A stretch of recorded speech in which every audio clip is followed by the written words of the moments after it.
Carlos Alcaraz begins his highly anticipated claycourt swing at the Monte Carlo Masters 1000, but he will do so with a significant change in his coaching team.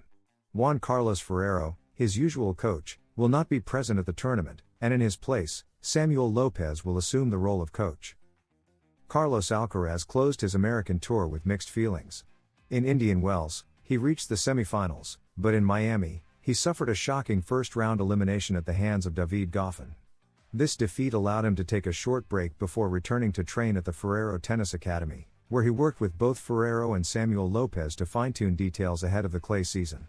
Now, the Mercian faces his first challenge on clay in Monte Carlo, with Lopez as his temporary coach. Ferrero's absence is not new for Alcaraz. During the Middle East tour earlier this year, Lopez already took charge of the team while Ferrero attended commitments at his academy in Spain. This time, the former world number one has decided to take a few days off, fully trusting his team to guide Alcaraz in his Monte Carlo debut. Samuel Lopez, who has worked with players like Pablo Carreño, is a key figure within the Mercians team and knows his playing style well. Monte Carlo is a special tournament for Alcaraz. In 2022, his only participation in this Masters 1000, he fell in the second round to Sebastian Corda in a tough 3-set match. However, this year presents a great opportunity to earn points, as he does not have any to defend in the rankings. With a 900-point gap behind Alexander Zverev, the world number 2, the Mercian has the chance to close the distance and get even closer to the top. The Monte Carlo Masters 1000 not only represents an opportunity for Alcaraz to gain points and confidence but also to fine-tune his game before the key claycourt tournaments. Unlike previous years, 2025 arrives with questions about his form after an inconsistent hard-court tour. Therefore, Samuel Lopez's work in this tournament will be crucial to refining details in his serve, movement, and consistency in key moments. The uncertainty surrounding Ferrero's return is also something to consider. Although all indications point to his return at the Madrid Open, his absence in Monte Carlo could serve as a test for future tournaments. Ferrero has been a key figure in Alcaraz's development, helping him build his competitive mentality and aggressive playing style. However, Lopez's presence ensures continuity in his preparation and reinforces the team's confidence that the Mercian can perform at the highest level. In addition to his coach, Alcaraz will face another major challenge in Monte Carlo, quickly adapting to clay and dealing with a competitive draw filled with specialists on this surface. In recent years, the tournament has been dominated by big names like Novak Djokovic and Stefanos Tsitsipas, so the road to the title will not be easy.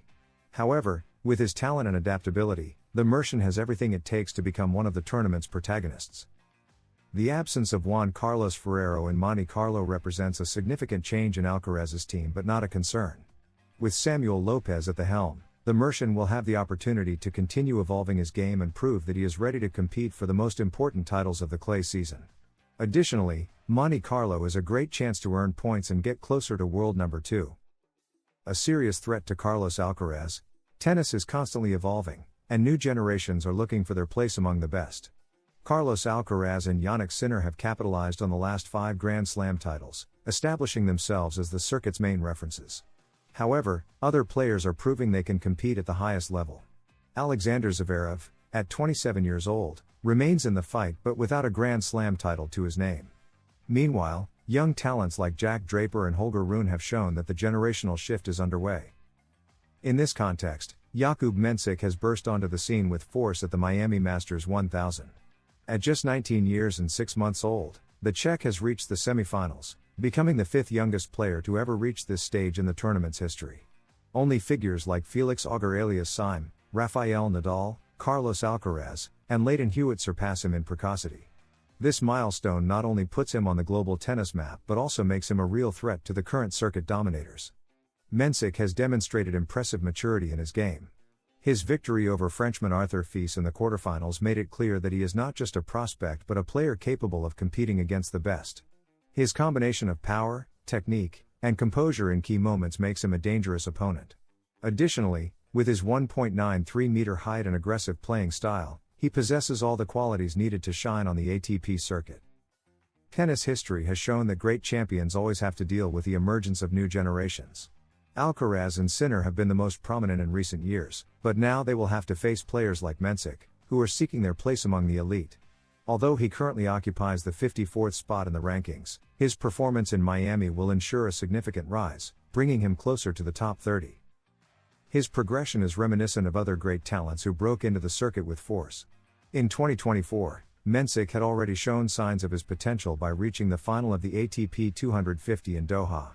However, his performance in Miami has been his biggest statement so far. His ability to compete in major tournaments and his rapid evolution make him a player to watch closely. Czech tennis has had great figures throughout history, and Cilic seems ready to continue that tradition. Since Thomas Berdych in 2015, no Czech player had reached the semifinals in Miami. Now, with more experience and consistency, Cilic could become a regular in the latter stages of the biggest tournaments, challenging the best in the world. Carlos Alcaraz has not had the start to the season that many expected.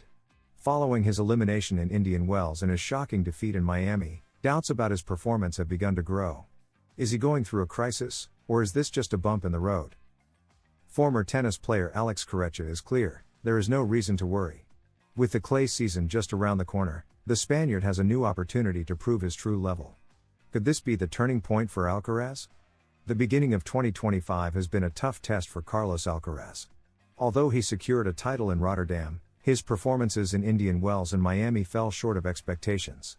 The absence of Jannik Sinner, suspended for doping, seemed like a great opportunity for the Mercian to close the gap in the race for world number one. However, the outcome was very different. Sinner, without playing, ended up gaining an advantage, while Alcaraz failed to capitalize on the circumstances. In Indian Wells, where he had been champion in 2022 and 2023, he fell in the semifinals to Jack Draper, who ultimately won the title.